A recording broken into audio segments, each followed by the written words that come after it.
I would always fiddle with the keyboard, and so one day I once accidentally hit the one chord on F sharp, and I could hear that this makes harmonic sense. So I asked one of my sisters, Grace, to show me where do I go from here. Yeah. And then she gave me the 4 and the 5. And the 5. That was, why is it that God is putting these burdens on people to start raising up a prayer altar? So why is it that Ngobeko in his corner is having this burden? Why I am in my corner? I know Hle had a movie like that, Rory Sang. Yes. And that's just amongst some of the ones we know about. There's a lot of the ones we don't know about, because some of them are not public. I know a friend of mine in Polokwane who started a WhatsApp-based one, and right now he says he started with like 3 people, and within a year now he's over 50 people. I think if I was in a church where people are here because we're doing good music, I would have a problem. Because there's a challenge in winning people when you're trying to disciple people. The challenge is whichever way you win them over is the way that you're going to have to keep them. And that's what I mean. The problem I have with how we treat music in the church is that it's tailor-made to attract a particular market. And now the sound is compromised because it's not the sound of heaven. The message is compromised because you're not trying to be too upfront. That's why we're not, I mean, one guy said, are we not concerned about the fact that a sinner can play our worship music and they are not confronted? What are we teaching people? I mean, there's a problem we have in the church where we are very much interested in having all these other conversations, but we're not worried about why is it that we keep having a specific breed of people that we end up needing to have this conversation. Should we vet? Is he a drinker? Is he what? Is he fornicating? Is he homosexual? Yeah. Why are we having all these why are we not curious about what has been happening to the church in the past 30 years that has led to Christianity looking like what it looks now? Yes, absolutely. Yeah. And that's the thing. People don't realize that every producer that ever got a great credit, they just were privileged to do a project with good songs. That's the other thing that's making me stop taking gigs now, because now one of the boring thing about succeeding in a space in music is that when you do well with Dr Tumi, then everybody is expecting you to bring a sound that sounds like him. They don't know that you can do various things. So that's the other thing I don't like. It's being typecasted. So and maybe what I should ask you, do you think the modern church is operating in line with God's foundation for the church? That was my next question with you. Asking me, I don't know.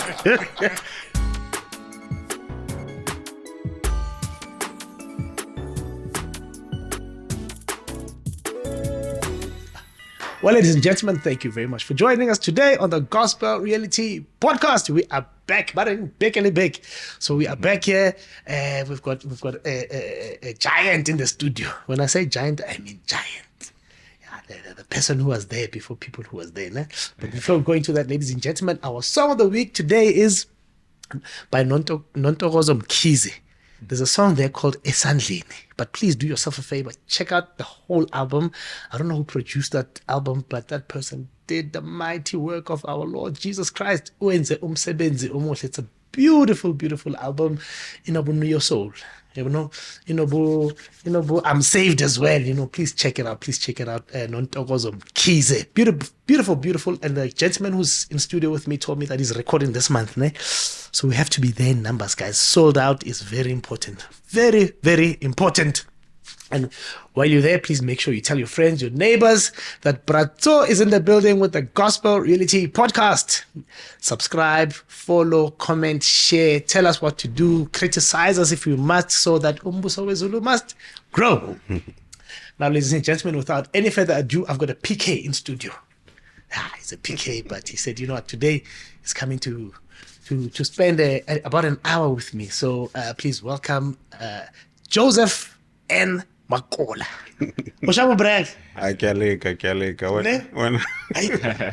When you know somebody personally, when you introduce them, Yeah. My brother. Only by grace. How are you doing? Only by grace. Yeah. We to remember the scripture. Yeah, I didn't talk. People call you Josie. Yeah. Ne? Yeah. Mm. Ushab, my brother. I can't complain. Thank how, you very How are you much. doing? Eh? How are you doing? Hey, first time I put it out. Yeah. No, Therapy. it took me by surprise. I'm good, man. No, Come I'm on, so glad. come I'm on. so glad. I'm Yeah, so yeah, glad. Nice seeing you. Yeah. So, Pons, the first time I heard of Josie, ne? I need to tell the story. Please give me 2 seconds. Ne? Yeah. So he was a small boy that time. No kintate, ne? Yeah. Kutlwano. Uh-huh. Kutlwano ko Amaskral Kuala, we had a music band, ne? I was playing for my band. Me and Kutlwano were very, very close back then. And then he was playing, and then after high school, he went to tertiary. Karkwena, you must go play Kodi SCO. Yeah. Please make sure you keep playing, man. Your talent. And then he left. And then after a month, I came back at the holidays. I met this keyboard player. Yeah. Tata Maka. Who is this keyboard playing? Hey, there's this guy called Joseph. Yeah. And he's dangerous in all keys. Yeah. Oh my word. Ne? And then, okay, there's Joseph. It's fine. And then later on, Job introduces me to Joseph. Yeah. Wafika, no, get Josie, di mano. Yeah. And then he came, he played with us at church. I'm like, my goodness, le piano iyakhala. Yeah. And then he played for Dr. Tumi. Then I was like, that's where our timeline ended. Oh no, after that, we worked together with David Dee. Okay. And then after that, Joseph was on the big stages. And I'm still on the small stages, you know. My brother. Yeah. Can I say history nyana? It's okay. Ushab mo bra. Kale. Ne? Yeah. No. Yeah, no. You see, you studied IT, ne? Yes. IT. Is it working out for you? Did it work? Did you benefit anything from IT? Well, it's always a benefit to learn, I Ne? think. Yeah. So I think from that perspective, because my theory about learning is that it's not simply an acquisition of information, but it shapes your thinking. So even if I teach you something and you forget the information, but the process of learning itself, it shapes the way you understand the world. So even if I'm not using IT, because I only tried it out, I worked like 3 times and I resigned on all 3 accounts very quickly. Yeah. The longest I worked was 4 months. So, but even though I don't really use it, but I think the impact it has on my understanding, because I use a lot of tech already in Yes. production. In So- production, yeah. And so because I understand the mechanics of what makes the tech work, Yeah. understand software design. So when I look at, like for instance, when we started migrating to Ableton, Yeah. it was a quick thing for me. Oh, it made sense to you, yeah. Yeah, it just made sense that, because I understand the principle of design and coding. So it's still a benefit for me, Yeah.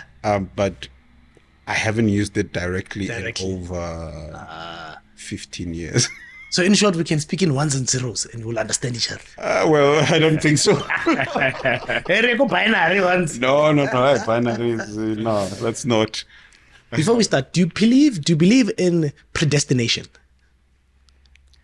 So it depends on what your definition of it is. I do believe it because it's in scripture. What I struggle with is What's your definition of? I'm not entirely convinced that predestination means that everything that's going to happen in your life is predetermined.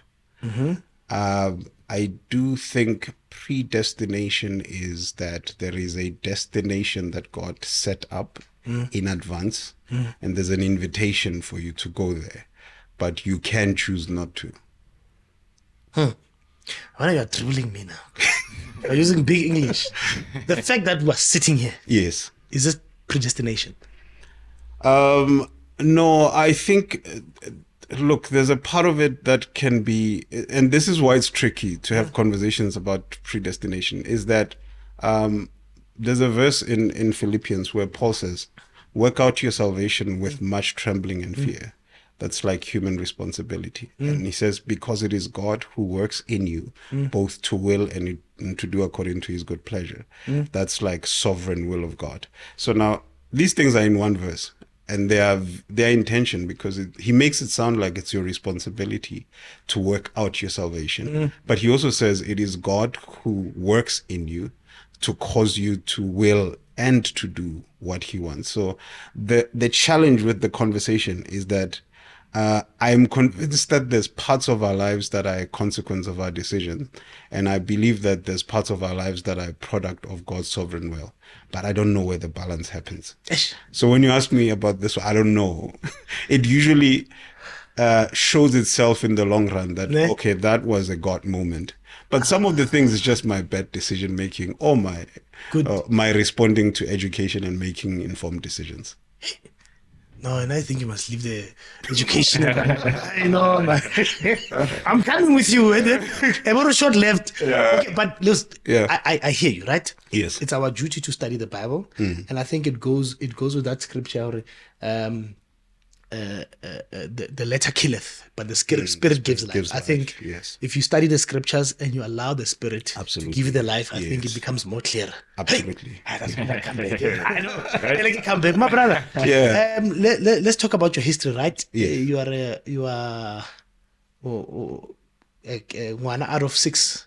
The six of you, Yes. all of you play keyboard. We all did at some point. Ne? Yes. And who taught you the keyboard? I understand that your dad is the one who bought the keyboard, but who taught you? I'm already shocked by the research, by the way. So what happened was my older brother. I have 4 sisters and 1 brother. Yeah. So my older brother was the one who was the premier board player. Yeah. But he was already in varsity by the time I was on the come up. So I would always fiddle with the keyboard. And so one day I once accidentally hit the 1 chord on F sharp.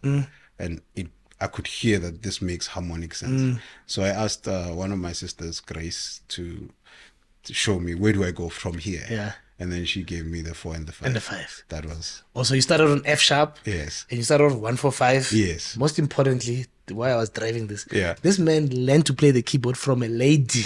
Yes. Which happened to, but from a lady, ne? Yeah. So this stigma that women can't. No. And after that, you never look back. No. From there, I was just... Ne? Yeah, I think also because I didn't have a lot of...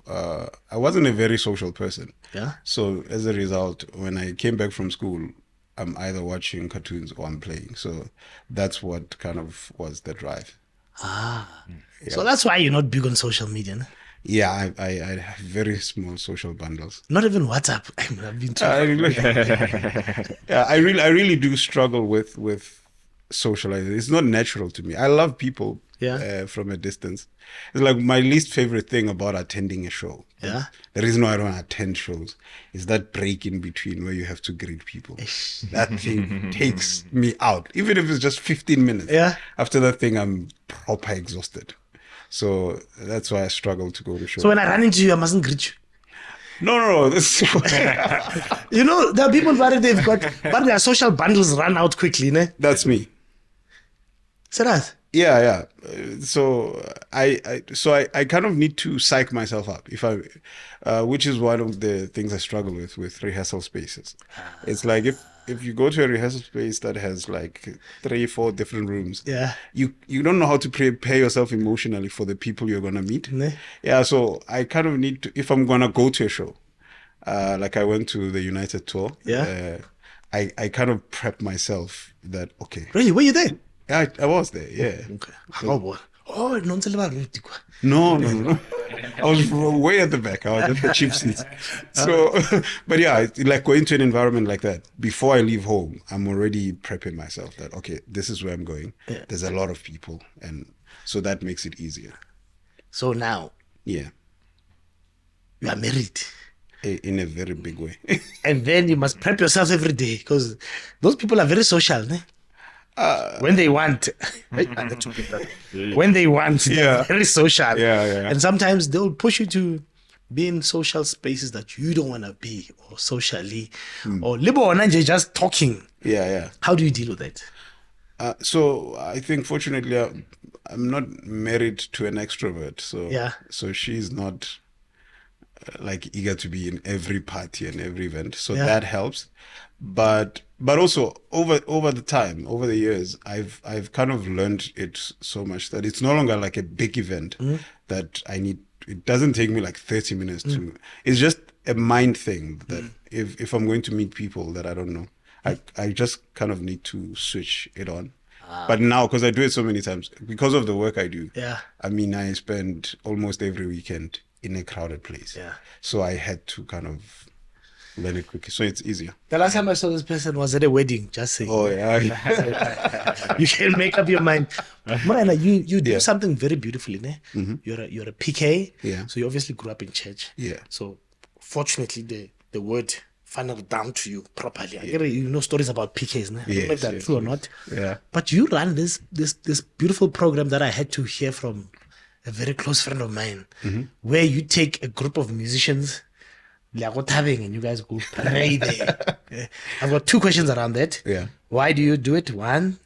Two, why is it a secret? And three, who qualifies to be invited there? Okay. First, why it happened? It's a thing I do with Pastor Michael David. Yeah. Yeah. It's not necessarily for musicians. Oh. Yeah, it's for anyone who wants to. It was started by a passion for taking the music ministry seriously, in the sense that we kind of overcompensate on skill, but downplay the relevance of the spiritual aspect. So it was, and it wasn't done for people as it began. It was a desire I had for myself, because I was seeing a gap in my prayer life. So I was trying to have a community where we can sort of ignite ourselves to prayer. So when I had the conversation with Pastor Mike, he's always passionate about soul winning, prayer, all these beautiful things. So that's what it was about, and it's not a secret. Actually, when it happens, we put out posters. It's just that we don't have a big reach. So that's why most people never get to hear about it. So anyone is invited. Anyone who loves prayer. Yeah. It's usually like a 2-day prayer retreat. Ne? Yeah, nothing complicated. It's just men. No. Men and women. Anyone who. Oh, wants to anyone. come. Oh, Yeah. okay. Yeah, and it's not a fasting, and it's not so that people don't feel afraid to be Oh, like it. labe sana magwa. Yeah, no. Chilled bonfire. Really? It's a whole vibe. It's a whole, and it's not super complex. We're not like looking for those high-end prayer warriors who can pray for 17 hours nonstop. The whole point of it is for people who wanna ignite a prayer life. So it's if you struggle with a 3-minute prayer, you are nice for that thing. It'll give you that kickstart. I forgot the third question, but yeah. And they were intertwined more. I wanted to know who qualify, why it's a secret. So Oh, you said it's okay. not a secret. It's not a secret. No, that's great. Ngubeko runs a similar Yes, thing. yeah. Get a producer. So Ngubeko runs it, and I think it's very so from my observation, right? From my 145 year, I don't think we've got a problem of playing now these days. No. I think a lot of people can put together a DVD, no problem. But Yes. the spirit to the music, needs to be. That's what needs a pump up. But also there's an interesting level also that I'm picking up. Is like we kind of as a country need to start asking ourselves, why is it that God is putting these burdens on people to start raising up a prayer altar? So why is it that Ngobeko in his corner is having this burden? Why I am in my corner? I know Hle had a movie like that, Rory Sang. Yes. And that's just amongst some of the ones we know about. There's a lot of the ones we don't know about, because some of them are not public. I know a friend of mine in Polokwane who started a WhatsApp-based one, and right now he says he started with like 3 people, and within a year now he's over 50 people praying at night at 11 for an hour and every morning at 5 a.m. I can do 5 a.m. Yeah. So is a problem. yeah, so but it's that thing that for me the greater curiosity is that what's going on in the realm of the spirit, that God is putting this burden on people, and if we don't understand that, we might miss a move of God. Do you believe Yes. that if this revival Yes. or this consecration you guys are involved in, if that intensifies, do you think the quality of our gospel music will be richer? The vessel will be cleaner. Yeah, well, that is inevitable. So if because the nature of revival is just precisely that. It affects people's thinking. It affects people's calendars. It affects people's GDPs. Proper revival is not crying and falling to the ground. Proper revival is a total change. I say when proper revival hits a nation, even the GDP changes. It must be like that. Even the laws change. So there's an entire adjustment of the economy, of the legal system, of the education system when proper revival hits. So the gospel music industry, without also exception, will be impacted by true revival. But if we still characterize revival as these very spirity, crying and falling over, but no change, then we will think revival is taking place, but we won't see the results in the church. We won't see the results in the music industry. We won't see the results in the economy and everywhere else in our surrounding. True revival affects everything. Sure. So hey, Wamut. Hey. So if the Gospel Reality podcast says, because I love camping, Yes, I yes. love fishing, and if I wanted to implement something like that, and I say, Josie, please let's have prayer, and then while you edit, I'll teach you guys how to fish. Yeah. I'll make you fisherman. Would you be interested in something like that? I like, without a question. Like, if you told me it's next week, I'll be canceling things to come there. Sure. Write it down. Please, you can quote me. Write it down. I So absolutely. write it down. Because can you imagine? Like, I know. Let's say I have a glance of the gospel music, ne? Yeah. Ne? And sometimes when you see people who are Christians, but hey, sometimes you see, I'm not judgy, but Yes, sometimes yes. you see, ne? I think even myself, you see that, hey, am I being Christ-like? And I feel like this will bring the sentiment, you know. I felt so jealous when the team Khano told me, now I'm taking. So he told me that you were doing this. I'm like, Mara, I started invite. I was invited by Joseph. Yeah. So let's go to the music ministry, right? Yes. Did you study Bible studies of any sort? No. Kutla mkhon tsandi pre-text, post-text. Maybe context ka dengar di maro mona maybe you studied did you study nothing? No, I haven't. I was just I think privileged because my dad was a very strong student of the word. Yeah. And so he really ignited that passion to know more. Yeah. But yeah, I haven't had formal training yet. Okay. I would love to though. You'd love to, ne? Yeah. Hey, but with what you know. Hebrew I actually would. I'm trying to teach myself a bit of Hebrew. Greek and Hebrew. Yeah. But it's You are heavy for me right now. Hebrew. no. Yeah, it's just, and it's really just for the main interest is just a broader understanding. It's just that I also really love language because I don't believe, and I know some people can disagree with me, and I'm happy to have them disagree with me on that. I don't believe that you kind of have to know Hebrew in order to understand scripture. I just think if you read it enough, it just opens itself up. I remember having a conversation with some friends of mine, and I was saying, you can read Genesis 1:1, right?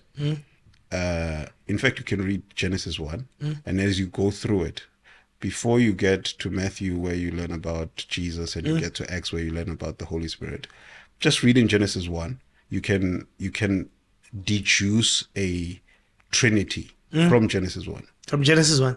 Yeah. So because Genesis 1:1, right, says in the beginning God created the heavens and the earth, and so the Hebrew representation of that is it's like Bereshit bara Elohim et Hashem ein va'et ha'eres. Hey. So Elohim Yeah. is a plural word. Yes. When you put I am in, Yeah. in Hebrew, it's a plural form of words. It's like seraphim.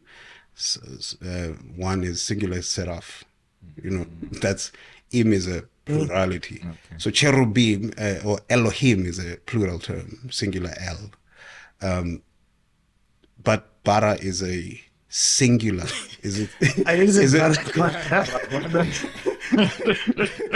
Yeah. Yeah, it's a singular word for Yeah. for creating. So the interesting phrase of that, and it's hard to describe it in English. It's easier in our vernac.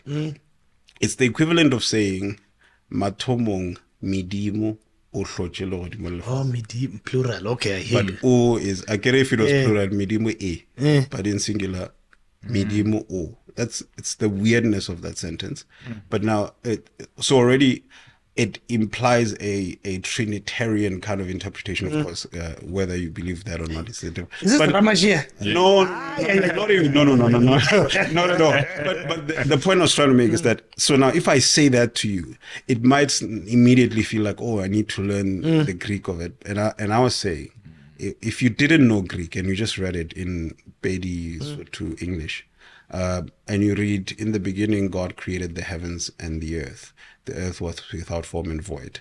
Then the second personality comes in, and darkness was upon the face of the deep, and the spirit hovered on the face of the waters. There's already an inclusion of the idea that before the rest of creation happened, I'm already introduced to two people. So if you just keep reading, you keep seeing more and more. And God said, I'm introduced to the third person, the Word. Then John 1:1, in the beginning was the Word was with God, the Word was God, and all things were made by him.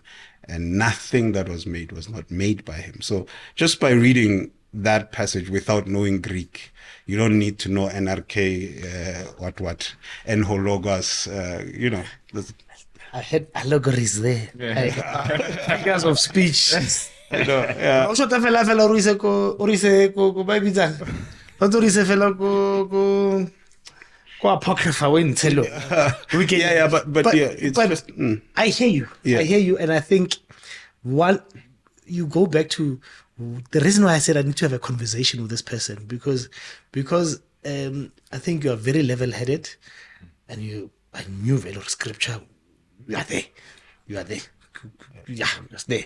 So, and I feel like the questions I'm going to ask you today, you'll give me a biblical account, not an emotional account, fella. You know, yeah. you know. Yeah, so let's start here, right? Okay. Do you believe music ministry should be studied at Bible schools? It would help. I think it would help. Ne? Yes, because there's parts about music ministry that I think we take it too seriously because we don't understand our place in the entire body, and then there's parts of it that I think is where it is abused because it is not taken seriously enough. So it's like there's these two weird camps where some musicians I think just take themselves too seriously. I've heard musicians who feel like the reason why the church is full is because of music. Isn't that a contributing factor though? Well, so I don't know if it is, but I think if it is, if I was in a church where people are here because we're doing good music, I would have a problem. Because there's a challenge in winning people when you're trying to disciple people. The challenge is whichever way you win them over is the way that you're going to have to keep them.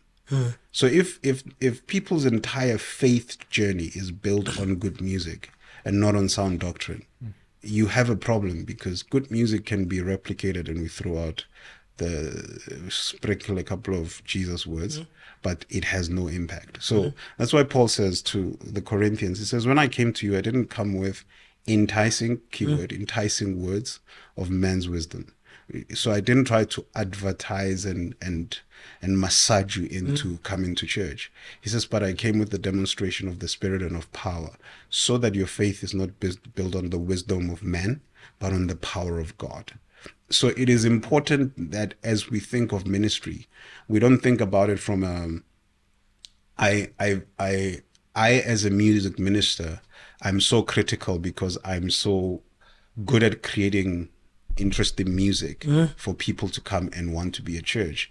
If of course you're thinking about it in the sense that I'm so in tune in my ministry as a music minister that there is an allowance for God to demonstrate his power so that people's faith is built on his power, then that's a different conversation. But for me, the problem is that there's a self-exaltation of just thinking, not from a spiritual level, that no, I'm so good as a musician that people want to come and hear me sing. So that's why the church is full. And I think it's a lack of training. No, I think music is a very important aspect of church, right? It's not the only one. Yes. It's not the only one. Yeah.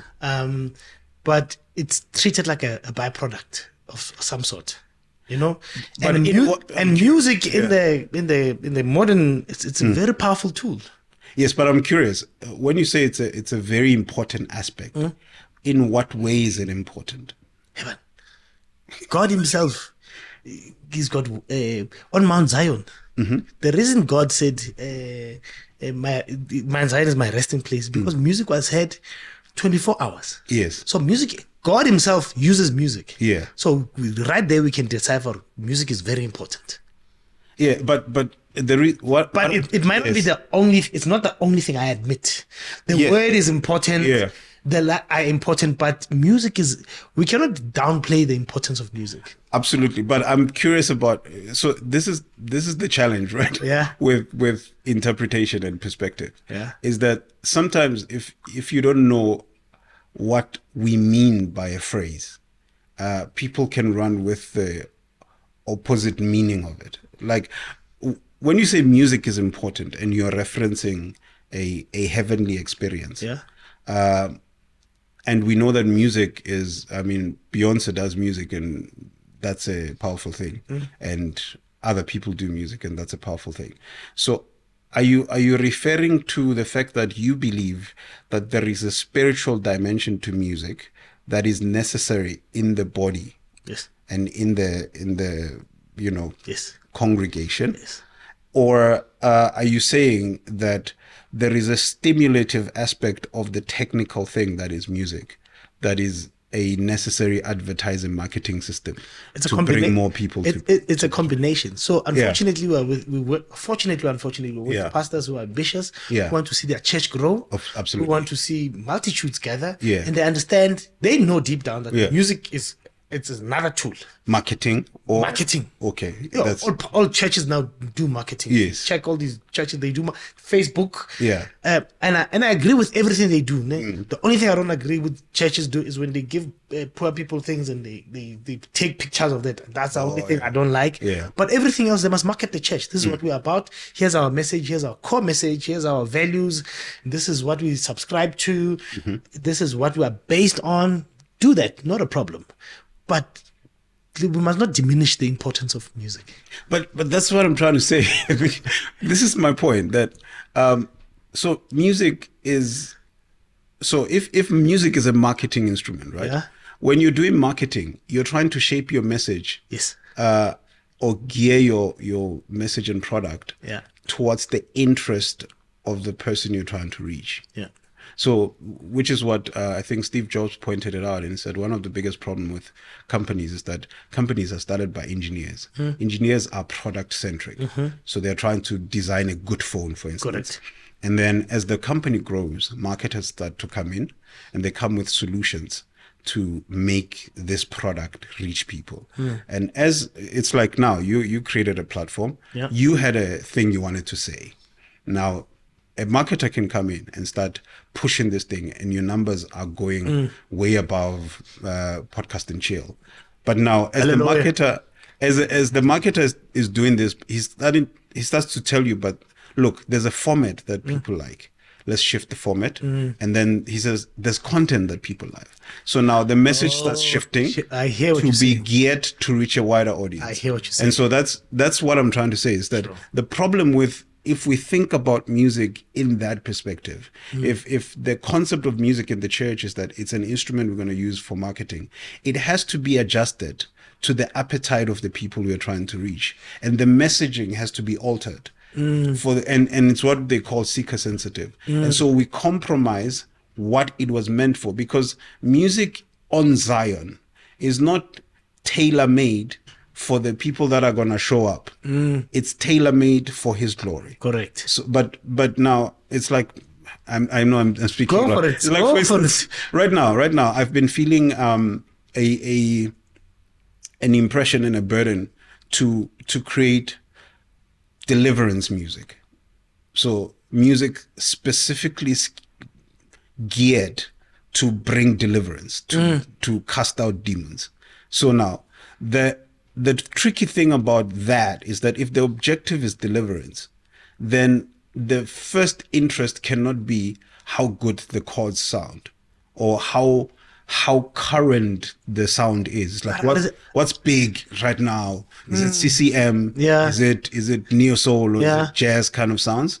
Or do I need more pads or do I need clean piano? That's not the first thing I'll be thinking about. The thing I'll be thinking about is how do I labor in the spirit to understand the tunes in heaven that will cast away a demonic presence. And so now if that's how I'm thinking, that means I won't necessarily create a sound that's popular. And that's what I mean. The problem I have with how we treat music in the church is that it's tailor-made to attract a particular market. And now the sound is compromised because it's not the sound of heaven. The message is compromised because you're not trying to be too upfront. That's why we're not, I mean, one guy said, are we not concerned about the fact that a sinner can play our worship music and they are not confronted? Sure. Did you really take it there? Nah. Yeah. Let's pass this one because we're gonna stay too long. The last question: Yes. can the current church and pastors make it without musicians? Because you are dribbling me now. Because I want you to come back so that we can move nicely. I want to make sure I hear you. Please ask it again. Can the current church and the current pastors, the way things are done now, make it without musicians? Because people can argue that they can't make it without streaming now. Can you imagine music as well? You know what's complicated about the question? Yeah. Is that I'm not sure if you're asking me if the pastors have built their entire ministry model around music and musicians. And so as a result, when you take away that, their entire structure falls apart. Or if you're asking me that, is it possible to do ministry without musicians? Is it possible to do ministry without musicians? Yes, it is. Is it? Absolutely possible. Then I'm not a singer, I'm a worshiper. Eh? Well, yes. Here's an interesting thing that I've been. He says skillfully. Okay. That skill is very important. Here's a thing I've been thinking about. Yeah. So New Testament, you are referencing Old Testament concepts, right? That's Psalms. Don't start that one, eh? Because No.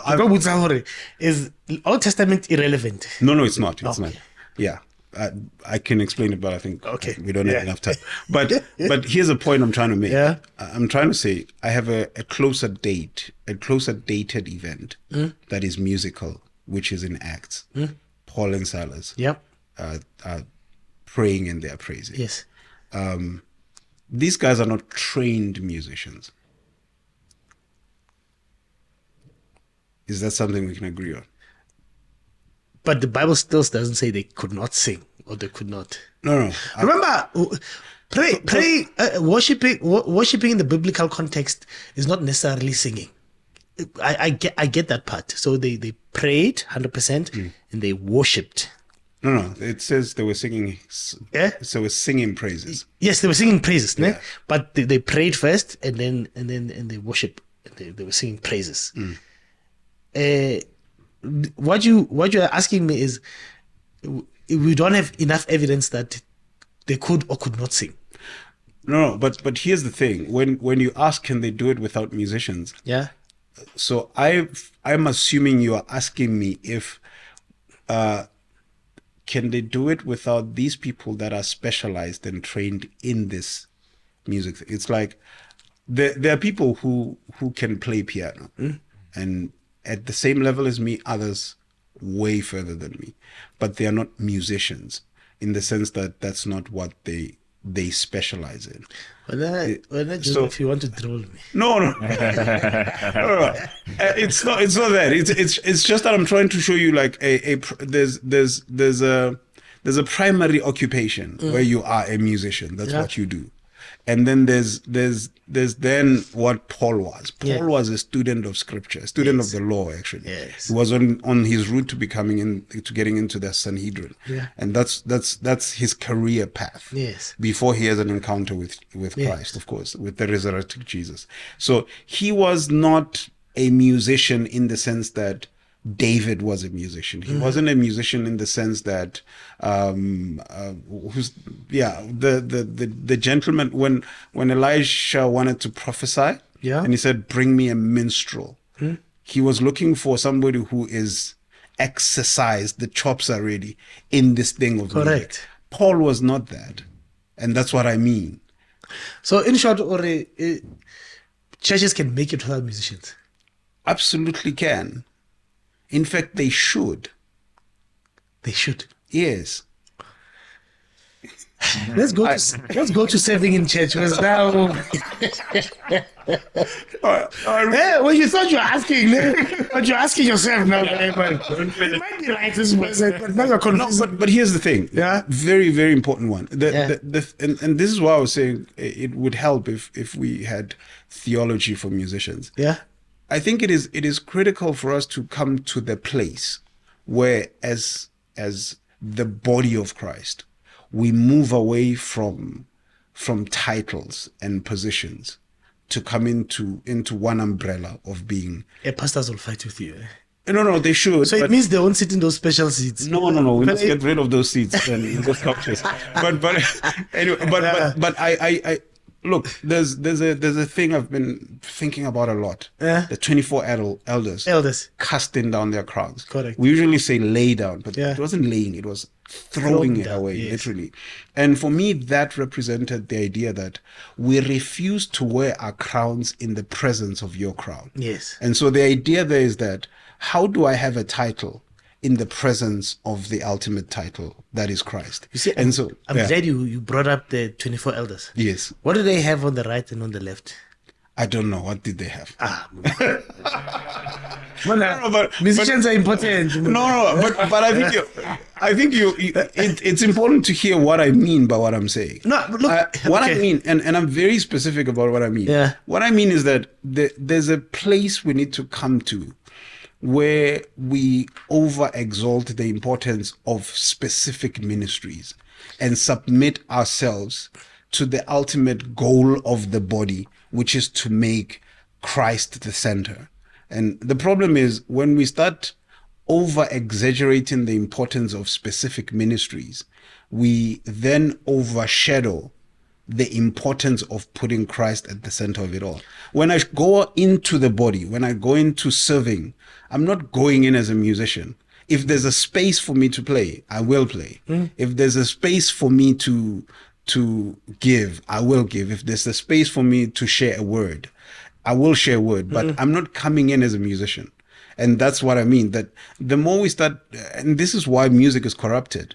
This is why music ministry has no power, is because people have inflated egos thinking that this cannot happen. There's nothing that cannot happen by God without a man. Namara, did you hear my prefix when I was asking this? I asked you, the modern church. There was a reason why it's specific. The modern church.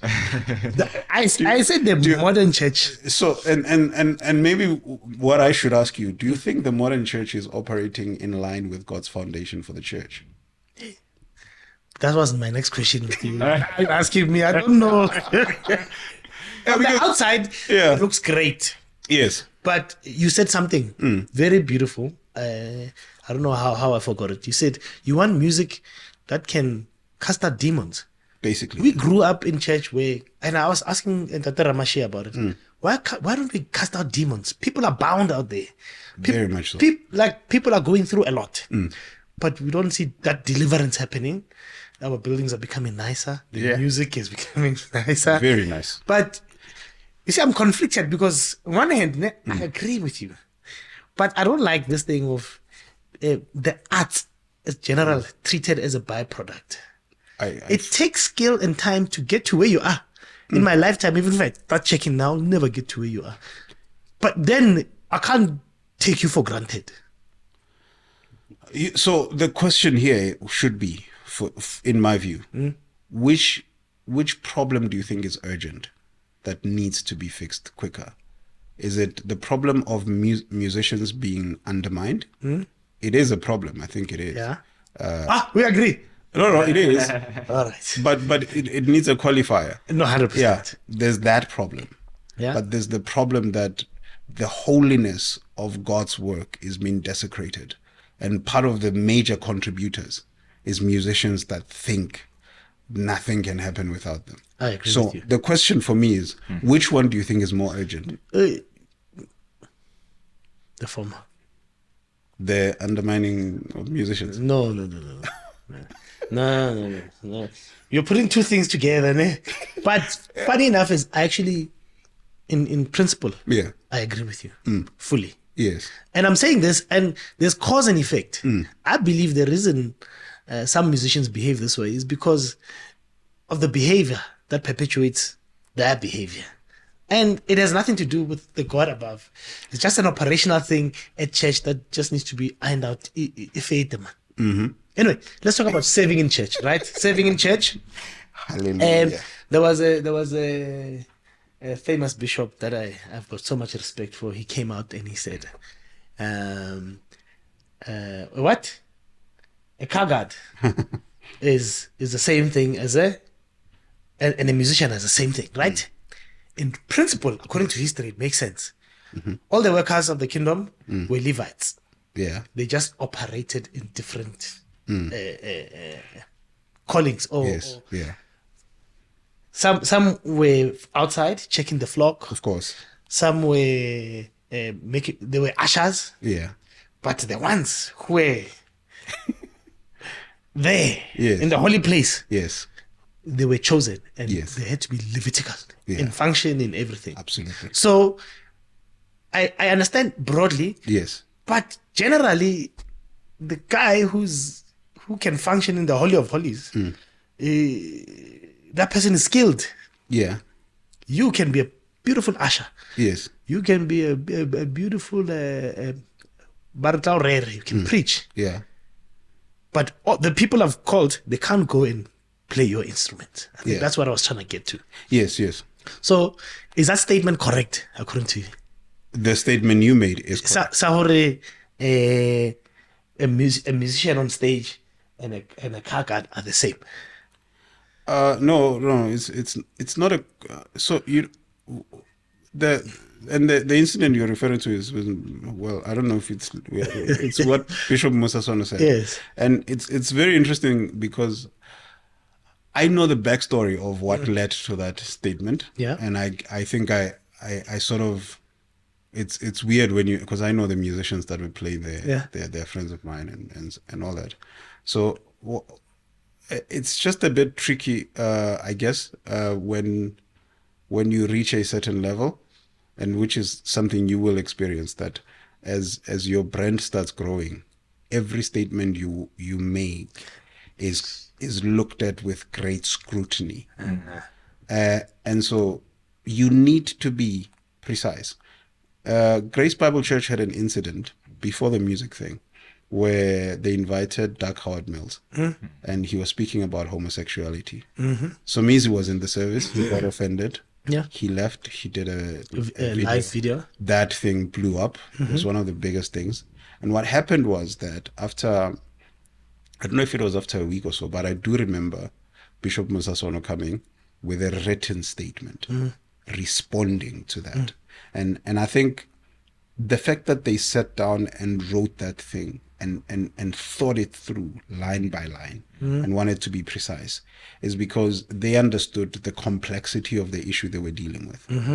I wished, and I also have a lot of respect for Bishop Masasono, and I want to be careful not to speak like haphazardly. yeah, because I know some people were very so I wished that the address for that music issue was just as detailed, because that one expressed a frustration and ended up using a language that like you're describing.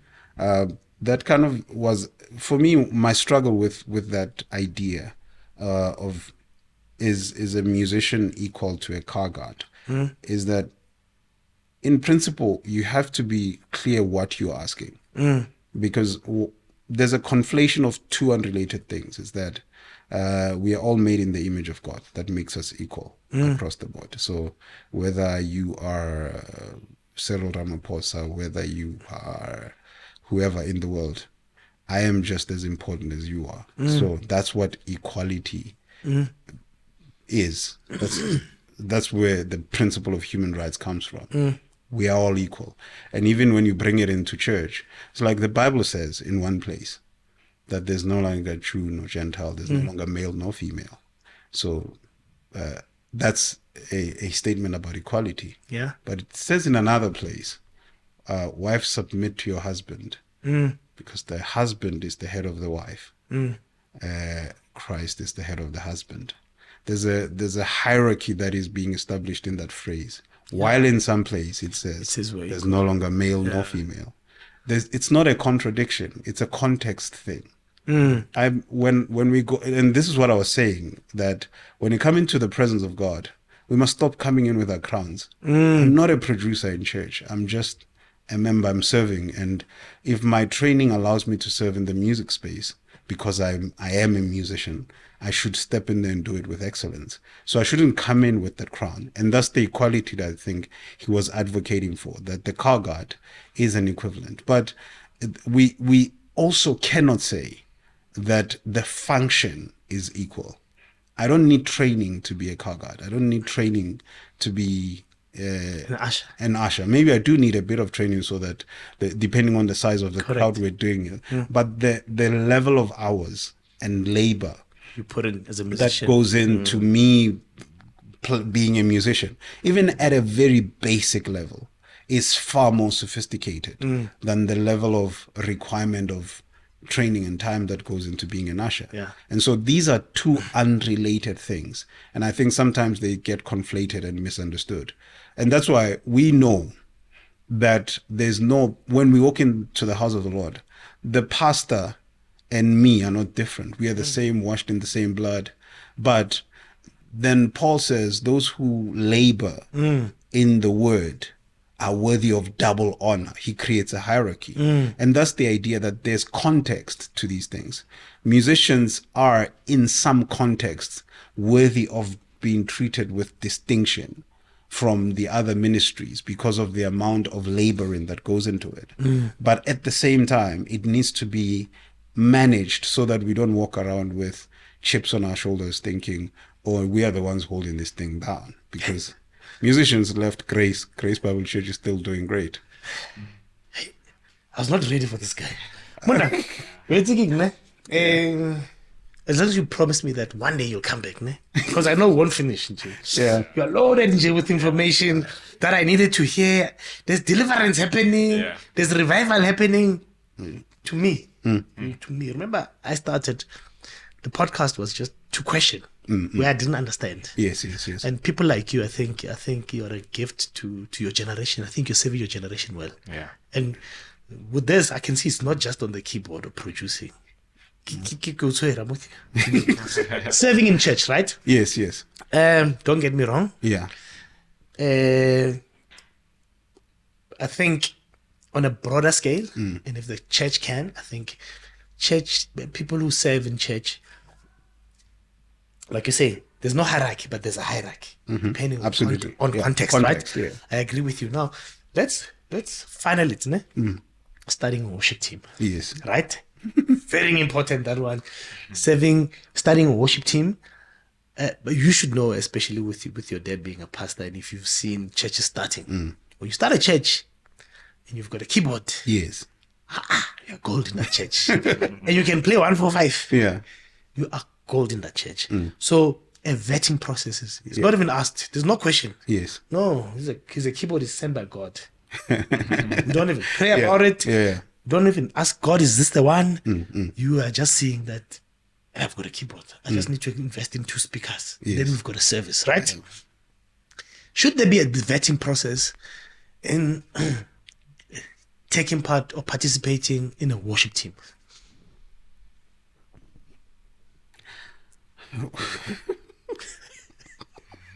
I don't think I'm the best person for these conversations, to be honest. I really don't think I am. Because But you're the one saying how. look, Listen, you know what, and this is I'll show you why I'm saying I'm not the right. So you're asking if there should be a vetting process for people getting into a worship team. The obvious answer is yes. But if I asked you, should there be a worship team? Hey. But that's what I was saying. In the modern church, in terms of how we're doing things, in the structure of church, a worship team is very important. But that's what I asked you. Do you think the modern church is operating in line with God's idea? I don't know, but I couldn't. And that's what I mean. And look, I'm really not trying to be difficult. Yeah. And I'm not trying to avoid questions. I'm just trying to show you that the reason why that I think I'm not the best person to have these conversations is because when I think about these things, I really struggle to land at a very comfortable place where I can feel like I can prescribe models for people to follow. I have views. I can share my views. That's what those views are very important. Yeah, but I always just have a challenge that I also, there's a part of me that also feels like I don't think it's the most important conversation to have, because for me there's more pressing things, and again, Scripture says, I wish we could have moved from still discussing rudimentary things like baptisms and this is what I think. The conversation has really exalted itself to a place of great importance. When there's far more interesting things. There's like dozen different ways to start a church that doesn't include worship teams. When Bishop Benjamin Dube started High Praise Center, from what he told me, when he felt that the Lord is calling him to ministry, the musician, the great artist, he started with Bible studies. He didn't start with music. Correct. And that's what I mean. There's like a dozen different ways of bringing. There's a friend of mine who started a ministry site social before you get to Yes the Rest. Pastor Mpomolava. The commission movement. He had a house-to-house situation. People got saved. And then from there, he then invited those people to come meet him on a Saturday to just share with them, explain to them, counseling and all that. And then told them, please find churches.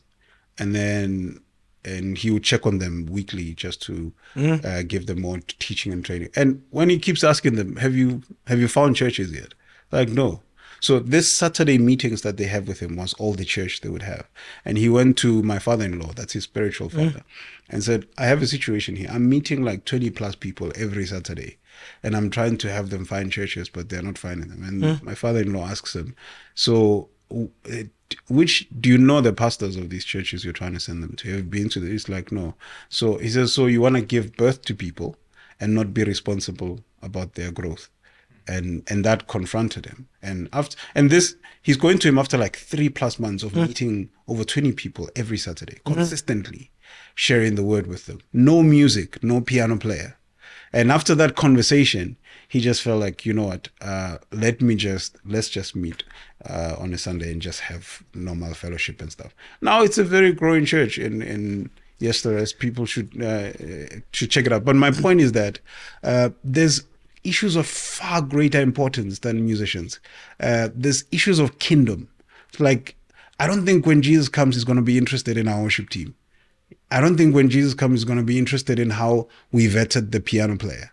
My point of interest is that what are we teaching people? I mean, there's a problem we have in the church where we are very much interested in having all these other conversations, but we're not worried about why is it that we keep having a specific breed of people that we end up needing to have this conversation. Should we vet? Is he a drinker? Is he what? Is he fornicating? Is he homosexual? Yeah. Why are we having all these why are we not curious about what has been happening to the church in the past 30 years that has led to Christianity looking like what it looks now? We are interested in worship teams. That's what we are interested in. And get it. Everything in our modern time has to have it. I don't know if it has to, but it has a structure. Yes. Right? There has to be a structure. Yeah. Everything has a structure. Otherwise, we can't do things haphazardly. Yes. Right? Otherwise, if we had done things haphazardly, then hence you need to have a worship team. You need to have an ushering team. You need to have a car guarding team. You need to have an entourage for the pastor. Those things were put in place. From the outside, you ask yourself, why does the pastor have to travel with 3 people? Then you realize, no, man, hey, if he had to stop every 2 seconds to talk to people, then you kind of need to have people around him so that, whether right or wrong. And then you look at when you're going to, because the next question was especially preparing the songs. How do you usher in people properly if there was no proper rehearsal? So those things have to fall in place for you to have something they call excellence. but again, and what you're saying to me is not important. And I'm saying, and that's why I'm saying I don't know if I'm the best. Here's an interesting thing that happened, and I don't know if you saw it. A couple of months ago, Oncemore blew up on social media because he was preaching on the streets. Yes. Right? With Pastor Phil, yes. With Pastor Phil. And I was having a conversation with him about it. Yeah. And he says to me, the thing that bothered me about that whole trending situation was that they're surprised that he's preaching. Yes, that's what he said.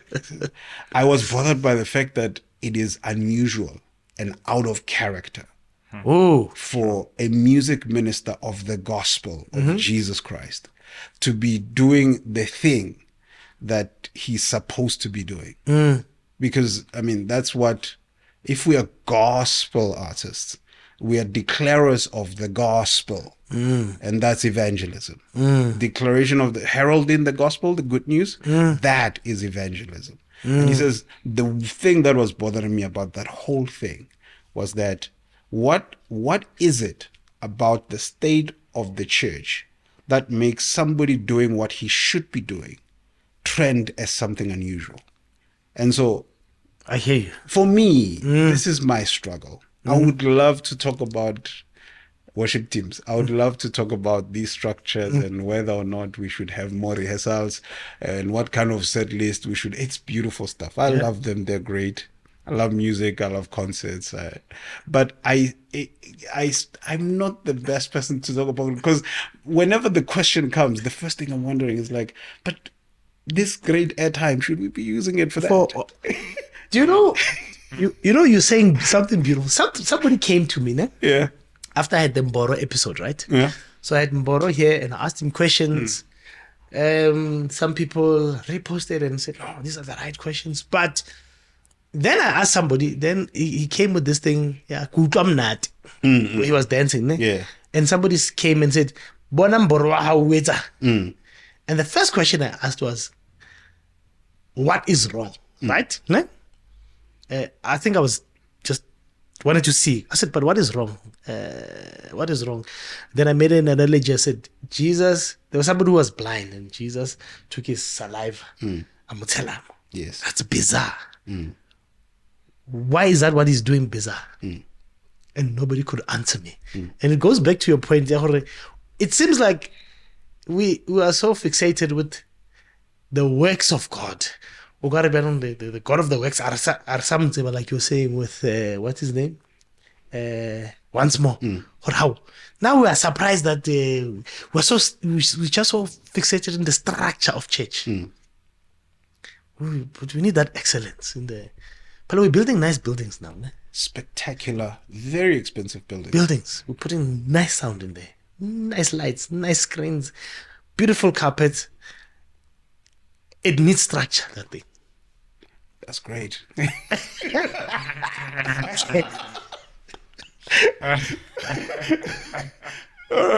No, it does. It does. But I can see where you are. I can see where you are. All right, let's keep this one. Ne? Let's keep this one. Because you at your church, the day you started church, ne? Who are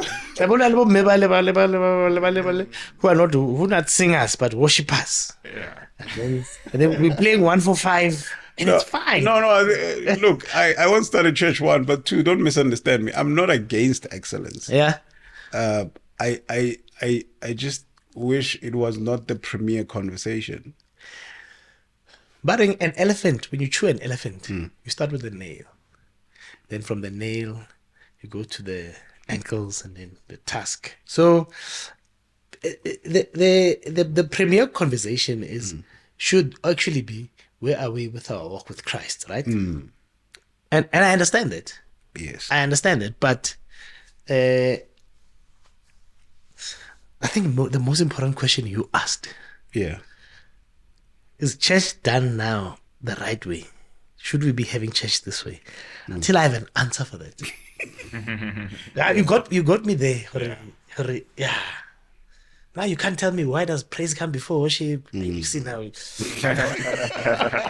Okay, let's move from this one. Can we talk about playing, right? Yeah. Piano. When you started playing and you saw that you're playing this seriously and this could take you somewhere. Yeah. Who were you checking? I started checking Tunzi number. And then when he stopped playing, Nwego came in.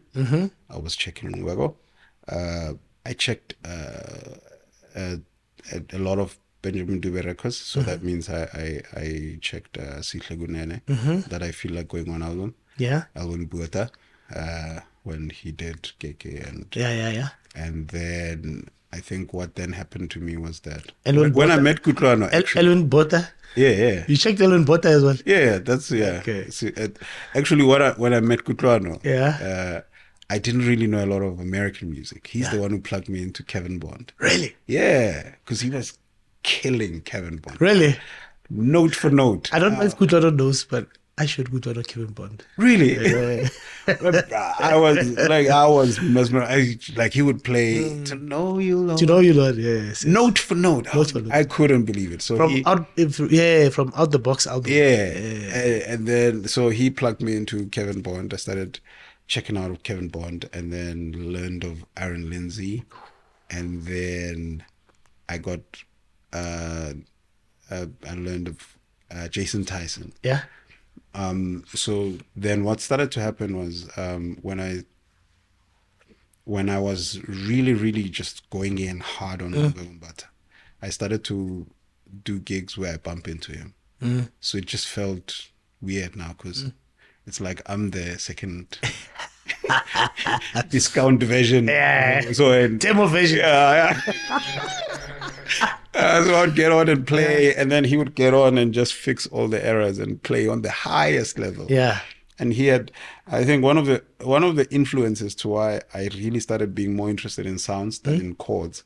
He was one of the big part of it, because I remember hearing him play, where he didn't come with an engineer, so people would be playing, and he would just walk on and start playing, and it would sound different. Yes. The atmosphere. Yeah. Just I would be like, I need to get that right. Yeah. So I think having those multiple places where I started to meet him, I started to realize I need my own sound. And I think that was then the moment I started to try and develop what became my own sound. Do you know what you're saying there is so beautiful? Crazy. The drummer Crazy. Yeah. I had this thing, as you're growing up. Yeah. But this drummer is better than this one. This one is better than this one.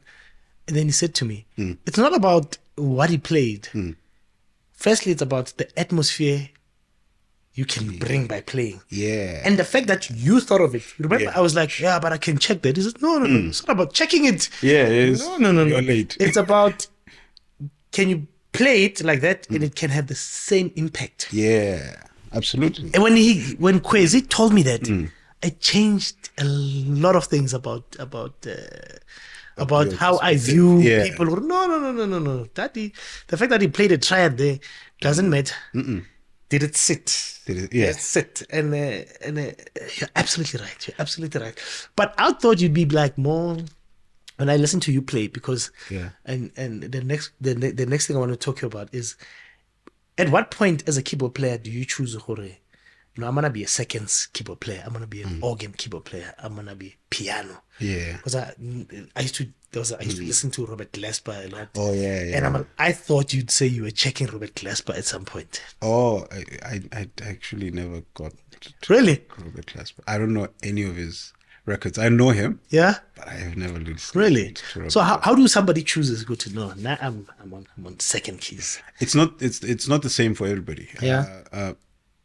Others are drawn by interest. Yeah. Like Leo Morolo. Yeah. He just got fascinated by sound. Sounds. And as a result, he started gravitate more and more to Yeah. that space, and then he became that. Others it's circumstantial. So it's like you get to a gig, you're both piano players. It's like, okay, you play organ. And then if you stay in that environment long enough, you start to grow exploring it, in ne? that space. Yeah. So others, it's an interest thing. Others are thrusted into it, and so. But lately, there's this growing new culture of piano players. It's a beautiful thing that are all around us. Ne? Yeah. Yeah, like Lebo Morolo. Yeah, Lemrolo, like Tumelo Mangelane, like Spiwe, Magic Hands. Oh. Yeah, so they don't, Yeah. you don't know what they are. It's like, Even Kudwan. Yeah. yeah, Kudran, yeah, like Kudran. He's like, give him piano, he'll kick it out of the ballpark. Ne? Give him keyboards, he's gonna knock it out. So it's and that's like a beautiful thing that's happening now. There's no longer whatever. You just get to the gig and be like, no, okay, you play. Like when Lebu and Dumelo did Spirit of Praise. Yeah. I just sitting there curious that when they told me that they're both doing it, I was like, I wonder what they're gonna do. And then then Lebu's playing keyboards. That's But when you sit on piano, ne? Yeah. I'm like, yeah, like you're a piano lens, Shem. I don't want to lie to you. Yeah, sad. And I think we're past this thing. Who's better than who? It's like, who can deliver on that level for this sound? And people have got sounds now, which is beautiful. Like when you sit and you can hear, this is probably this person. Yeah. Like when Ngobe Gombata sits, immediately I can clean with that's Ngobe Gombata. Siya, I'm starting to hear when Siya. When Lebo Morolo is on second keys, there's it's distinct. Yeah. It's distinct. I think the same with you. Even Utoli. Yeah. Like people now, it's not about what fancy chords are you playing. It's like that's this person. Yes. And I think the same applies with the great singers. Yes. When they open their mouth, this is this person. Without knowing. Without even checking. Yes. So now let's go to producing, right? Yes. So for those who don't know, ladies and gentlemen, Dr. Tumi, and you need to tell me this. This time. Yeah. Dr. Tumi, you started when I first. I don't want to say took you seriously, but when it's fine. when I first say it that way. when I first said this guy's a real deal, ne? Yeah. It's not Nothing Without You. Yeah. It's a studio album before. Yeah, Heart of a King. Heart of a King, the original Heart of a King. The original Heart of a King, yeah. I said, Mike, you played with Piloki Juice. I said, and I think you did a video back then. Oh, yeah. Playing that, man. Yeah. I said, oh my goodness. Firstly, how did you meet Dr. Tumi? How did you, because Yeah. how did you meet Dr. Tumi? You did the first album, the second album, and then it became this big thing. You Yes. started filling arenas, and then you leave. How do you build something? It's like you're giving. See that? Floyd Shima. You build this thing. When it's standing, I'm like. Please take me through your thought process. How did I meet Dr. Doctor, Tumi is the yes. first question. So You remember Dr. Tumi was a part of Intense, right? Yes, yes, yes. Yeah, the trio. And then he had to do his ComServe, I think. Because for medicine, I think it was part of his ComServe. Yeah. I'm not sure. But I do remember him going to Klerksdorp. He lived in Klerksdorp. That's where he met Bo Lebos Khobel. I don't know if that's where they met and stuff. But then the intense vibe was no longer practical. That's when Botandi we started doing it Bali 2. Bali 2, yes. Yeah. And so after some time, he decided to do a solo project. So he started recording with somebody, but the guy, initially the guy offered, but there's a lot of back and forths that was just becoming unbearable for him because the guy was just like, it's free, but it keeps billing high. And eventually it's like, hey bro, just let me know how much up to what we've done, how much do I owe you? And then it's like, okay, let me give you the money, give me the files as they are. It was an incomplete project. So I'll figure it out. And at the time he was moving to work in Bela Bela now. Yeah. So he started now trying to, from that, build the project. And that was the Heart of a King project. Yeah. So when he's there, he called this doctor friend of his, Pat. He's a bass player. So Pat, as they are trying to clean up some of the stuff, so Pat was like, hey, you should try out this guy called Joseph. I think he'll be nice for this. And so it was by that recommendation that he then hit me up, and I didn't know him. It's like, yeah, let's meet in Polokwane, because he was recording in Polokwane. Yeah. So I went to Polokwane, we had our first studio session. But the initial idea was that I was going to get there and just play piano on the thing that's already in place. But then first session I did that, but it was a bit, it was okay. And then eventually there was a song there where he just decided, let's just start it from scratch. And so after that song, that's what triggered the intent to just do everything. Yes. And so that's where we started. That was 2011. So you said something very interesting to me when I met you at a wedding. When you don't talk to people. So I said to you, bruh, the great work you did on Dr. Tumi's album, then you turned around and that thing stuck with me. Yeah. You said to me, it's easy for people to say, I did great work when there were great songs. Yes, absolutely. Yeah. And that's the thing. People don't realize that every producer that ever got a great credit, they just were privileged to do a project with good songs. Are you not diminishing your work? Look, there is a great part to be played by the producer. Yeah. To handle those good songs with care. It's like if you've got to make a product like a cake, if you have quality ingredients, you stand a chance of making quality cake, but there's still that risk that you can mess it up. Yeah. So there is credit to be given to these producers, and and I think to all the collaborators involved.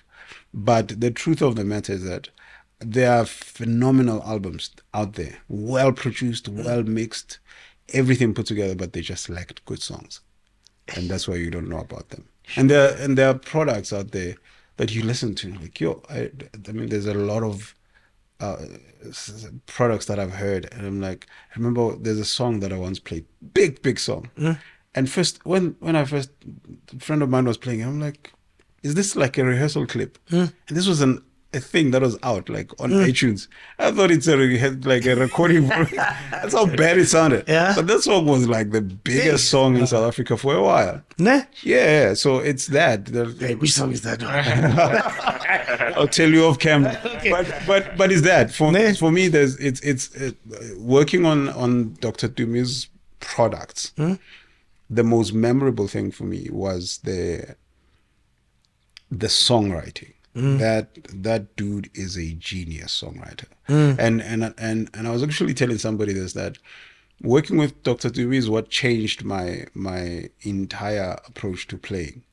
because prior to that, I was like, I mean, I was. Gudron was my guy. I was chilling with, was surprised, and that we thought in that similar way. We were kind of like how Band of God approaches music. Yeah, that was my natural gravitation. When I played, I played like I wanted to, play a lot of stuff. But when I met Dr. Tumi and I was playing for him, and I would listen to his lyricism, I just felt like, I can't really play here because I don't want to get in the way of people hearing what this guy's saying, because he's saying a lot. Like he's saying big things in a song. Like so it was those kind of moments that meeting a songwriter on that level, with so much, because we have a lot of great songwriters, but they're different. Dumi has an ability to say big things with simple language. And he writes in a way, he writes a lot of words most of the time, but also he writes in a way that you can just read the lyrics without the music. Really? It will still kill you. Like, I can say a song to you, like Kingdom People. It's like there's a decree, you know the song Decree? It's your time of jubilee. Your season Yes. arrived. Yeah. The things that were just dreams to you are now reality. No more toil, no more delay. You're in your wealthy place. Yeah. And this is what I decree. All things are yours. Yeah. It feels like I'm speaking. Yeah. Like I'm prophesying. That's how Dumi wrote. He said, "Rise up and walk. It's your season to win. Yeah.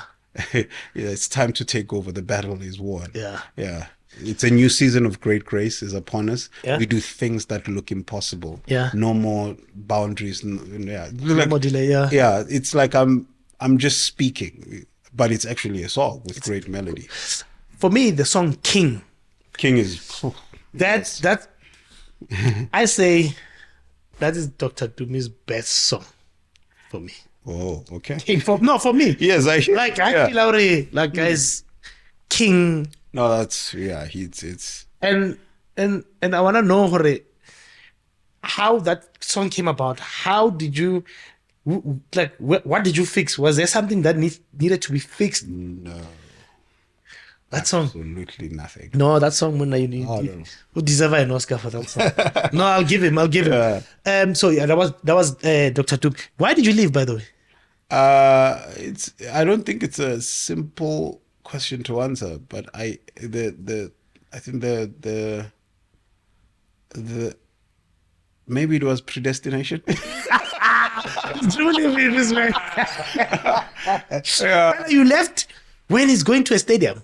Bella, you get come. Okay, you were at a theater, never would have made it, and then after more, that's when you went to the Dome, né?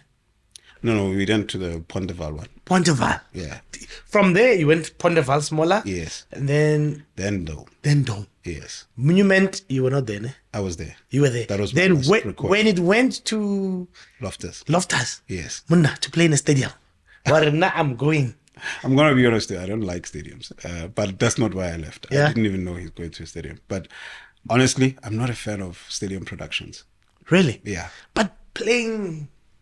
The numbers are great, but the stadium itself. The thrill of having a stadium. I'm believing God for a show in South Africa with over 500,000 people in one sitting. I'm actually envisioning 800,000, a gospel event. Yes, I see it as 800,000 people. Yes, I'm seeing it as a possibility. Do you see the location? It's an open field. Yeah. So it's like, you remember Reinhard Bonk? Yes. Crusades back in the year. Yeah. That's how we're envisioning it. And so it's my problem with stadiums are not really it's not the number of people.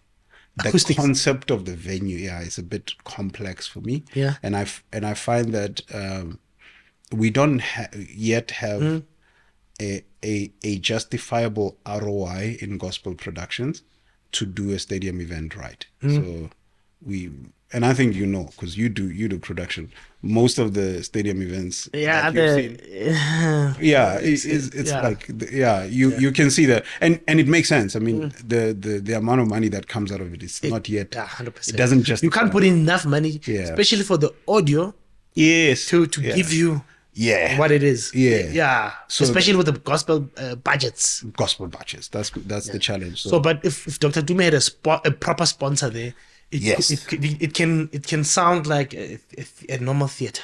Yes, and that's. I mean, I saw a clip. I never forget this clip. Yeah, Dell. I think it was in Las Vegas or something. I'm not sure. But this person shot with a phone, right?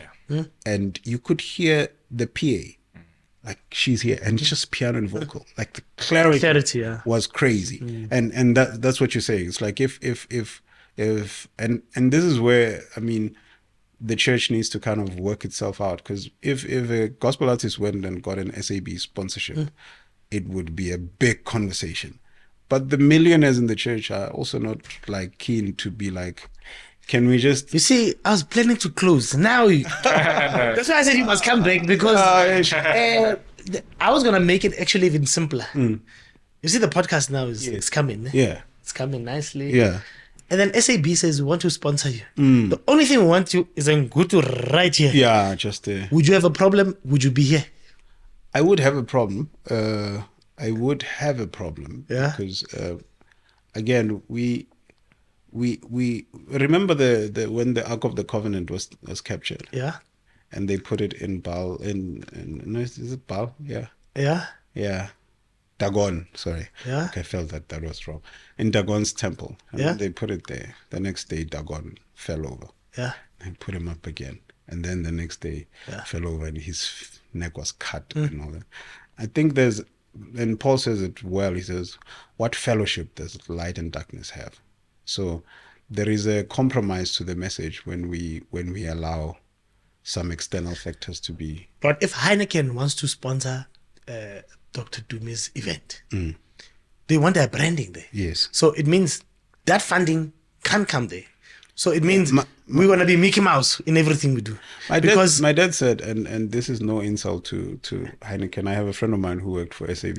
Yeah. My dad once said that one of the problems with the church is that we go to the devil and be like, hey, devil, can you borrow us some resources? We want to go attack your kingdom.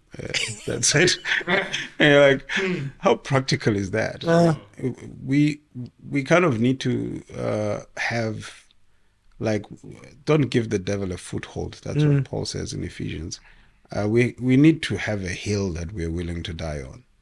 And if we are ceding ground in something as simple as putting a bottle of Heineken here, what else are we willing to compromise?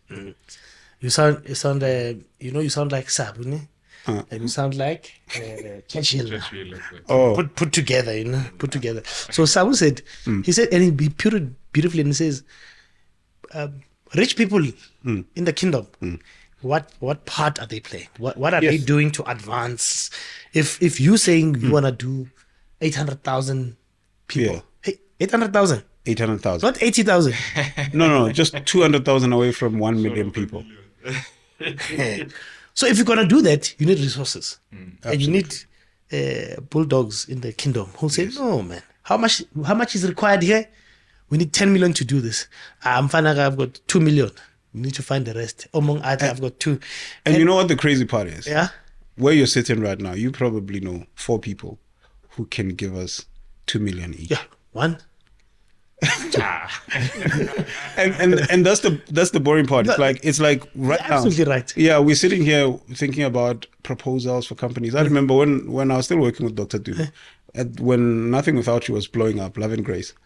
I mean, he had a conversation with a vehicle brand that he needed sponsorship with, and his brand was huge and everything like that. But they just told him flat out, our biggest buyers are Arabs, Muslims. Yeah. So we don't want to compromise our sales by associating with a gospel brand. And I don't blame them. They're not the church, but it's like it should be like the burden of a believer, but not even on a millionaire level. just on a normal basic level, that if you see something that you really believe is kingdom and you're really sold out to it, just start on a 50 rand level. Start on okay, this is a show that somebody's doing. Somebody has and I really believe that this guy is genuine. Instead of buying one ticket, I'm going to buy two for somebody. Just on that level, if you exercise yourself with a 150 rand commitment, then we can trust you when you get to the 200 million level. But right now, I mean, these people were not trained to support kingdom mandate and kingdom issues when they were still at thousands. Yeah. You expect them to now give me, just because I think I want to do deliverance music and 800,000 audience, to give me 20 million. It's an unfair expectation. But the truth is, for me, I think, as if you're a follower of Jesus Christ, there has to be a budget in whether you believe in tithe or not. That's not the issue. There has to be your resources committed specifically There has to be kingdom advancement. And if that is not happening in your budget, I don't know. There has to be tariffs. Look, I agree with you. We've passed our time. But Yeah. for people who don't know, this man, he produced Dr. Tumi. He produced Dikgoro. Lovely song. Once more as well, Yeah. Once more, guys, Once More doing the most, guys. Yes. Guys, Once More is a gift to the nation. If you don't know, check out Once More. Spirit of Praise. How did you land that gig? It was through Neyi, by the way. Yeah. Oh, it was. Oh, yeah, because you did that Neyi album. Yeah. So Neyi pulled me in to Yeah. do a studio album first. Yeah. Then we did Friends in Praise. And Yeah. then that's where they saw me. That's where I met Aubrey. Ooh, that, And then around the same time is when I brought Dr. Tumi to be distributed by Yeah. them. And so I think the combination of all those things just. did you But get, Neyi was. did you Neyi get was- commission for bringing Dr. Tumi there? Well, I was coming in more as from Dr. Tumi's camp, Yeah. not more from a recruiter Yeah. on Spirit of Praise side. So I Spirit Music side. So I didn't deserve a commission because I was within the company. You were with the baggage. You were coming with the yeah, baggage. yeah. Oh, all right. Like it's like I'm bringing my album to you. Ne? Yeah. Look, I'm not buying face, but you took Spirit of Music, man, and the music it was even Benji had proper producers in the past, ne? Yeah.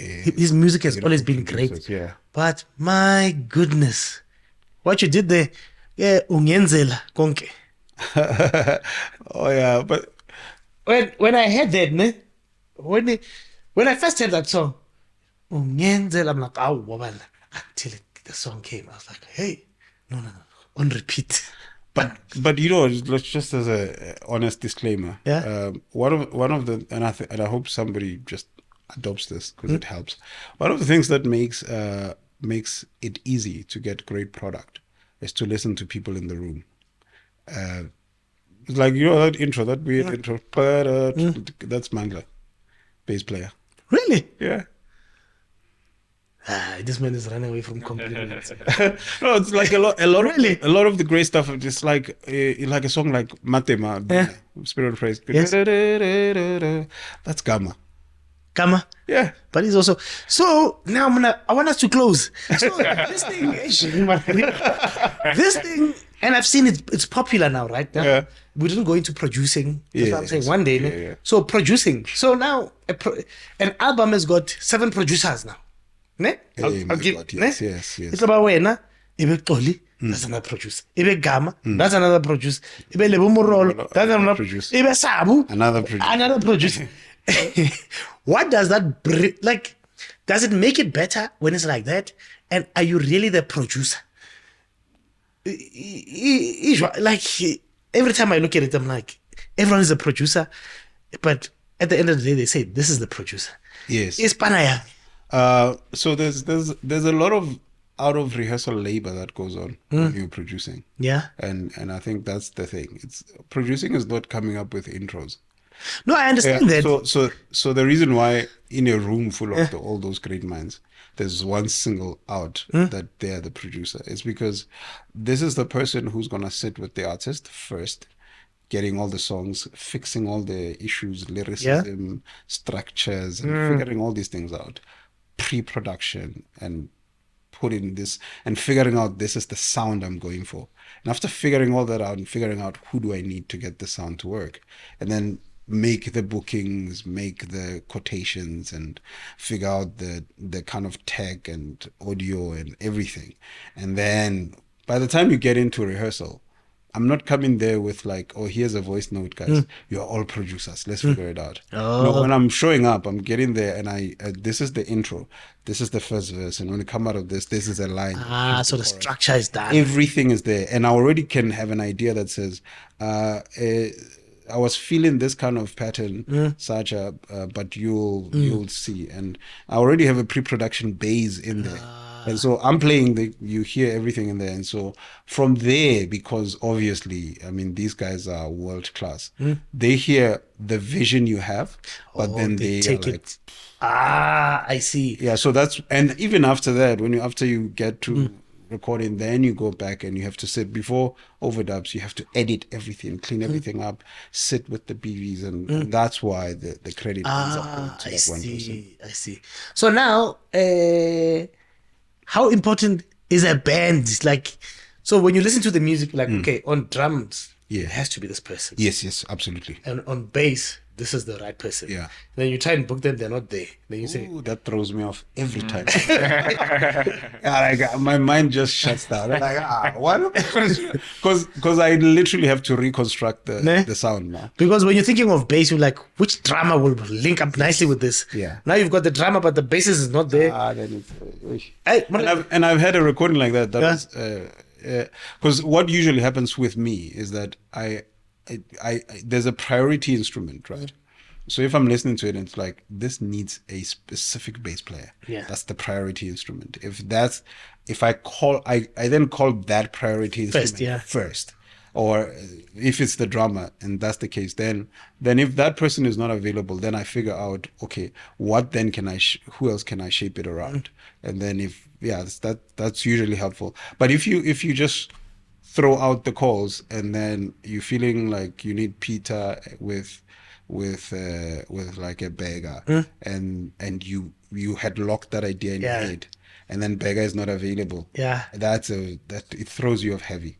You must know that I know I need this lock, but what's the priority here? Is it the drums? Then make sure you call Peter first, and if he's not available, then figure out, okay, I need to change the sound. Who am I calling? Maybe Sneaks. Then you can figure out. So a song can make it or break it if you probably couldn't get a specific combination. Yes, and which is why you also have to realize a song can work either way. You just need to have a commitment to that. It's like you can make it fast, you can make it slower, but everything must be committed to making that work, and everything must be comfortable with the thing you're going for. So if for instance you wanted to make a simple song very complicated, like you're not a horror, if you want to add a lot more chords to it and a lot more whatever to it, or Oncemore's music, you can, and it can sound great. But if you call me, who I don't do that naturally, if the whole time I'm playing these chords but I'm not agreeing with them, it sabotages the song. So you kind of need to get the people who gravitate to that sound naturally, and which is why that decision making has to happen quickly. Like, this is my priority one. If it's not working, then I'm changing to this kind of sound, and it can fall apart if the people are not comfortable. Have you ever been in a production or then or no? Actually, this is not for me. Can I be excused from this? I have. Really? Yes. Once I did no, I have. My brother, I think I've had you more than like information overload. We're at 7 pages, we're on page 2. Oh. Just so you know. It's because it's a revelation after a revelation. But I think you've answered it, but I'll still ask you. What would you like to see change in the gospel music industry? Ooh, powerful, powerful. How did I answer it? Eh? You say I answered it. I think you did. Yeah. In Hanzarabu. Oh, okay. Yes. There's a lot that I would love to see changing. But one of the things that I would love to see is less pressure on the musicians, man. We exist under too much pressure. Musicians. Yeah. The artists and the musicians. And I'm not sure whether the pressure is internal or external, comes from within the industry or outside, but we operate under unhealthy levels of pressure. And I think I remember Shoni Mshala once said this as, I don't know if she was joking, but she said it last year. She's like, guys, we are all sick. Next year, January, we are all going to see psychologists. We're going to psychiatric hospitals, all the musicians, the entire music industry. Let's go there because we are all sick. And it is an unfortunate truth that there's so much pressure imposed on us that and there's no time to catch up. Ne? Yeah, you kind of need to move. You get heartbroken here, you get stepped in the back here, you also disappoint other people there because we are not always the victims. You stay here long enough, you become the villain. And so that's the thing. Now you have to reconcile how you feel, and then you need to learn to stop caring at some point. And this is like a phenomenal alteration of your true identity. And by the time the industry spits you out, you don't know who you are. And so that's why most of them then become alcoholics and what have you, because the amount of strain it puts on you. I've seen very strong people crumble. And so I wish the pressure could be relieved. And I don't know how, but I wish it could be relieved where people can just be honest. There's a lot of financial pressure, and there's a lot of relevance pressure. People want to be, they want to do well. You look at now, there's this growing culture of branding. Like people are branding, and I'm not against it. Like that people now when people are, before you even work out your music, now you already have a live stream of rehearsal and stuff like that. So there's a lot of pressure that you're feeling. We have a pressure to sell out venues. We have a pressure to be number one on the charts. We have a pressure to be booked every weekend, and we have a pressure to pay rent on top of that. We have a pressure to be loved. It's sometimes a difficult thing for some musicians. The fact that no, I don't feel that sound. I just prefer that. It's a lot of pressure. I wish it could be less, so that at least musicians can be like other industries where the pressure is not 24 hours. There are some industries like my sister-in-law is an educator, and she will tell you like, hey, during these times when we're about to close, it gets intense. But it's just exams, that part, but after that we can chill for like a few months, and then there's the midterm, what. Rena from Jan. You guys are like football coaches. Yeah. You must deliver all the time, and there's always somebody younger who's more hip, doing warm-ups, ready to take over your spot. Yeah, absolutely. And so there's that where you're worried about your livelihood, you're worried about relevance, you're worried about it's too many things. And I can imagine when they book you, people expect, you've done great for yourself. And I need to say congratulations on that. And when people book you, they think their album is going international. And for the fact of having you there. That's the other thing that's making me stop taking gigs now. Because now one of the boring thing about succeeding in a space, in music, is that when you do well with Dr Tumi, then everybody is expecting you to bring a sound that sounds like him. They don't know that you can do various things. So that's the other thing I don't like. It's being typecasted. But it's another form of pressure. It's like, when I like, but you're not matem. and maybe that's not what we are feeling in the season, but it's that. It's all those things. There's pressure that they want to sell, but maybe what we should be doing is not selling. It's like, can we do music that's going to heal But yeah, But that music doesn't sell. Like, so now it's ROI. Yeah, I'm hearing my security. Get your break. Something. Would you let him have last page? It's like we're on everyone.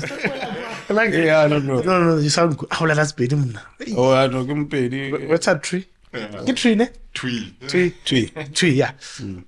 Brenda, and then if Joseph Makola and Joseph and Makola, yeah. and again, you know. So I usually say it's not a name, it's a story. So what happened was my name, I was named after Joseph in Genesis. Yeah. So for distinction, they wanted to say, because there are like 14 Josephs in the Bible, they wanted to say Joseph the dreamer. Yes. So, that N. So yeah, that N was a remix of what was initially supposed to be Joseph Araditor. So then, they remixed it, and then I didn't know it's a remix by the time So that ends then. Yeah. Distinct which Joseph? Which Joseph? It's not How and when? It's not the father of Jesus, not Joseph of Arimathea. Yeah. It's not the Joseph who almost became the replacement of Judas. It's not all those Josephs. It's okay. It's Joseph the dreamer. I dream in it, but stadium. I reflect. I got spirit of praise. And then, if Joseph N. Makola was not born, if he did not exist, what do you think people would have missed out on?